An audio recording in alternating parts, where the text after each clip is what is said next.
మీ దగ్గర పనిచేసిండా? ఎందుకంటే ఎవరికి తెలియంది మనం గురించి కూడా మాట్లాడాలి. ఇక్కడ ఎమ్మెల్యే గారిని మనం బ్లేమ్ చేయడం ఉండదు. ఎమ్మెల్యే గారి దగ్గర అనుచరులు అయినా కూడా చంపమని చెప్తాడు ఆయన? చెప్తాడా శివ? ఏ ఎమ్మెల్యే కూడా చెప్పడు నాకు తెలిసి. మనము ఎందుకంటే ఇక్కడ ఏమవుతుందంటే అక్కడ ఆ వ్యక్తి ఎమ్మెల్యే గారు చంపమని ఏ ఎమ్మెల్యే చెప్పడండి, ఏ ప్రభుత్వాలు చెప్పవు, ఏ కోర్టులు చెప్పవు, ఏ పోలీస్ డిపార్ట్మెంట్ చెప్పదు.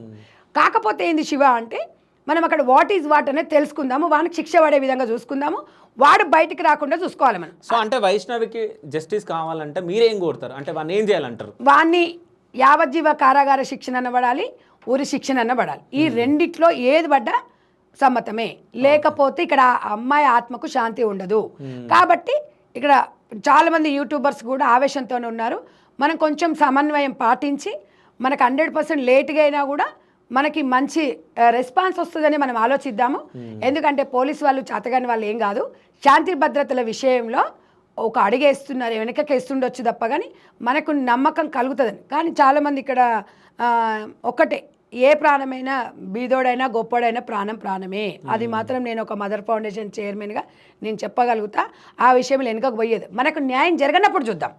న్యాయం జరుగుతుందని పోలీస్ డిపార్ట్మెంట్ చెప్తుంది, ఇక్కడ గవర్నమెంట్ చెప్తున్నారు అందరూ. ఒక్కటి, ఇలాంటివి జరిగినప్పుడు ఆల్ పార్టీస్ స్పందించాలి. నేను అనేది అది.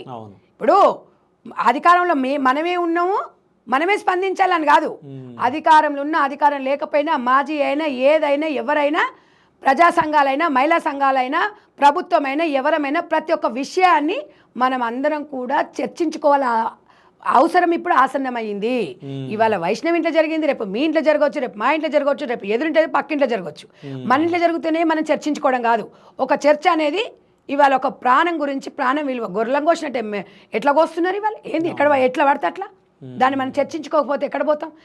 ఇప్పుడు నేను అనేది ఏంటంటే నిజంగా సౌదీ అరేబియాలో ఉన్నట్టు మనకు చట్టం వస్తే ఎంత బాగుండేది.